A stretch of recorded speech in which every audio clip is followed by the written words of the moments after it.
À l'intérieur du musée, dernière répétition avant le dévoilement officiel d'un vestige exceptionnel arrivé ici presque par hasard.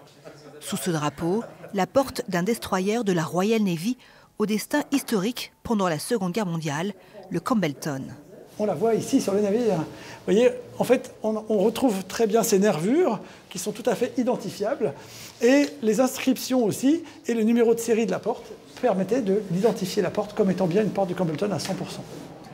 C'est au cours de travaux d'aménagement du port de Saint-Nazaire il y a 4 ans qu'un ouvrier découvre dans un amas de ferraille une pièce qui attire son attention. Il sort de l'eau une porte qui gisait depuis 78 ans. En 1942, le Campbellton est le navire amiral de l'opération Chariot menée à Saint-Nazaire par les Alliés contre l'occupant allemand. 28 mars 1942, une armada de 18 navires britanniques pénètre dans la Loire et le Campbellton, lui, est destiné à rester parce qu'il doit être encastré dans la porte de la forme écluse Joubert.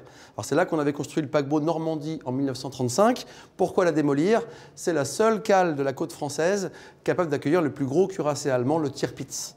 Malgré les pertes humaines, le raid des commandos britanniques est un succès. Bourré d'explosifs, le Campbellton détruit la forme écluse Joubert. Matt Mitchell a œuvré auprès des autorités britanniques pour que la porte soit exposée ici. C'est un part de nos histoires ensemble et donc c'est pour tout le monde.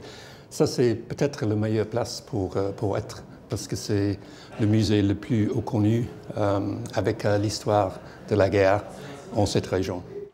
Les Alliés ont mené 2 attaques sur les côtes françaises, Saint-Nazaire puis Dieppe, avant le débarquement libérateur de juin 1944 en Normandie.